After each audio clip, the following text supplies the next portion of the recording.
Hello friends, welcome back to my YouTube channel. So last वाले video में हमने देखा था टेबल बॉर्डर के बारे में कि आप किस तरीके से जो है वो HTML के अंदर टेबल के अंदर आप बॉर्डर सेट कर सकते हो। एंड हमने यहाँ पे जो देखा था वो साइज के बारे में भी देखा था कि आप जो बॉर्डर की जो है वो साइज किस तरीके से सेट कर सकते हो। एंड उसके अलावा बॉर्डर का कलर कैसे चेंज कर सकते हो एंड बॉर्डर की जो प्रॉपर्टीज है वो किस तरीके से यूज कर सकते हो। ओके, आज हम देखने वाले हैं HTML टेबल साइजेस के बारे में। सो बेसिकली HTML साइज जो होता है वो क्या होता है कि आपके पास एक टेबल है। यहाँ पे आप देख सकते हो कि आपके पास एक टेबल है जिसमें आपके पास एक दो तीन कॉलम है एंड एक दो तीन आपके पास रो है। सेम लाइक आपको यहाँ पे भी एक दो तीन कॉलम है, एक दो तीन रो है। सेम लाइक यहाँ पे भी आपके पास एक दो तीन कॉलम है और एक और दो रो है।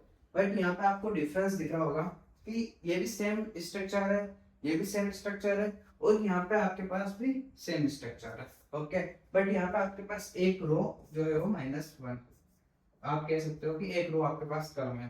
बट यहाँ पे आप देखोगे कि जो फर्स्ट और थर्ड रो है उसकी जो विड्थ है वो बहुत कम है। बट यहाँ पे सेकंड जो रो है उसकी विड्थ आपके पास ज्यादा है। तो क्या होता है इन रियल लाइफ एग्जांपल कि आपके पास कोई भी एक ऐसा डाटा है, लाइक कोई CRM बना रहे हो या कोई CMS बना रहे हो या कुछ भी बना रहे हो आप, ठीक है।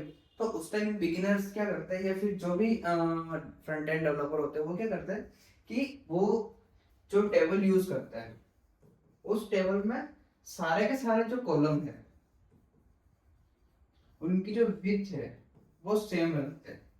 ओके, और ऑटो एडजस्ट कर लेता है। तो ऑटो एडजस्ट में क्या होता है कि इफ केस यदि आपकी किसी कॉलम में जो टेक्स्ट की लेंथ है वो ज्यादा है बट वो ऑटोमेटिकली एडजस्ट हो रहा है, तो वो हो सकता है कि 1 2 3 4 5 ऐसे 5 लाइनें ले लें। बट यदि आपको पता है कि इस कॉलम में बहुत ज्यादा डाटा है तो आप उसकी विड्थ जो है वो ज्यादा करके आप उसको दो या एक लाइन में फिक्स कर सकते हो। डन। तो वो इस तरीके से होता है कि आपका यहाँ पे 1 आ गया। ओके, तो आपको पता है कि 1 2 3 4 जो सीरियल नंबर है उसके लिए ये विथ इनफ है। और यहाँ पे आपका मान लो स्टूडेंट का नाम है, जैसे कि मैं मेरा नाम लिख लेता हूँ हिम्मत। तो यहाँ पे मेरे को इतनी विथ चाहिए, यहाँ पे मैं मेरा सरनेम लिख लेता हूँ और देन मेरे को मेरी एज लिखनी है। ओके, मैंने यहाँ पे 24 लिख ली। तो ये मेरे लिए परफेक्ट एग्जाम्पल है कि मेरे को इस तरीके से जो है वो डाटा सेव या फिर दिखाना है। तो यहाँ पे हम क्या करते हैं कि विथ का यूज करते हैं। ओके, तो ये हमारे लिए बहुत इंपॉर्टेंट है कि हम विथ कैसे यूज करते हैं। ओके, यहाँ पे हम देख लेते हैं, यहाँ पे एक एग्जांपल है। सो यहाँ पे आप देखोगे कि 100% HTML विथ टैब। तो 100% का मतलब ये है कि आपका जो ब्राउजर है, आपका जो वेब पेज ओपन हो रहा है उसका 100% विथ के साथ हमने जो है वो टेबल ओपन कर रखी है। यदि मैं ब्राउजर को छोटा करूंगा तो आपकी टेबल की साइज है वो छोटी हो जाएगी। यहाँ पे हम देख लेते हैं जो हमारा कोड है। यहाँ पे हम इसको थोड़ा सा जूम आउट कर लेते हैं। यहाँ पे आप देखोगे कि हमारी जो टेबल की स्टाइल है, ओके, यहाँ पे हमारी जो टेबल की स्टाइल है यहाँ पे आपको 100% विथ मिल जाएगा। यहाँ पे आपको TR मिलेगा, यहाँ पे TR है और यहाँ पे TR है और यहाँ पे TR है। ओके, यहाँ पे आपको फर्स्ट नेम मिल जाएगा, यहाँ पे लास्ट नेम मिल जाएगा, यहाँ पे आपको एज मिल जाएगी। अब आपको क्या करना है, यहाँ पे आपको एक स्टाइल लिखनी है। ओके, आपको लिखनी है फॉर TH के लिए और TD के लिए और यहाँ पे आपको चाइल्ड डाल देना है। तो यहाँ पे आप देखोगे कि जो हमारा फर्स्ट वाला जो कॉलम है वो ऑटोमेटिकली जो है वो इतना बड़ा हो चुका। पहले ये यहाँ तक ही आ रहा था बट अब जो है वो बड़ा हो चुका है। क्यों? क्योंकि हमने जो इसकी जो विड्थ है वो 300 पिक्सल सेट कर दी है। इफ केस यदि ये हमारी जो इमेज जो हमारी टेबल है यदि हम इसको श्रिंक करते हैं तो यहाँ पे आप देखोगे कि ये ऑटो एडजस्ट हो जाएगी। ठीक है, तब तक ये क्लोज में नहीं जा रही है। डन।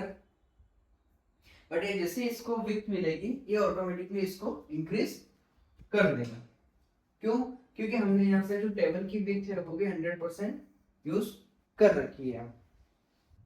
सो इस तरीके से जो है हम विड्थ जो है वो सेट कर सकते हैं। तो यहाँ पे जो हमारे पास एग्जांपल है वो एक बेसिक एग्जांपल है। इसके साथ हम जो है वो विड्थ वाला एग्जांपल भी देख सकते हैं। तो यहाँ पे आप देखोगे कि हमारे पास जो विड्थ है वो 100% है और जो हमारा फर्स्ट जो कॉलम है उसको हमने जो है वो 70% जो है विड्थ दे रखी है। यदि हमारा ब्राउजर की विड्थ ये है तो हमारा फर्स्ट जो कॉलम होगा वो इतनी विड्थ जो है वो ऑक्यूपाइड करेगा एवरी टाइम। डन। इसी के साथ हम जो वो नेक्स्ट जो हमारा है एग्जांपल वो भी हम देख लेते हैं। यहाँ पे भी हमारे जो टेबल की विड्थ है वो 100% है, ठीक है। और यहाँ पे हमने टेबल की रो जो है वो यहाँ पे हाइट जो है वो 200 पिक्सल कर रखी है। ओके, तो इस केस में क्या होगा कि हमारी जो फर्स्ट रो होगी उसकी जो हाइट है वो डिफॉल्ट होगी, और हमारी जो सेकंड रो होगी उसकी हाइट जो है वो यहाँ पे 200 पिक्सल होगी। तो इस तरीके से जो है हम कॉलम की हाइट भी सेट कर सकते हैं, विड्थ सेट कर सकते हैं, एंड हम रो की भी जो है हाइट और विड्थ सेट कर सकते हैं। सो फ्रेंड्स, आज की वीडियो में इतना ही। मिलते हैं नेक्स्ट वीडियो टेबल हेडर के साथ। Thank you friends, watch my video.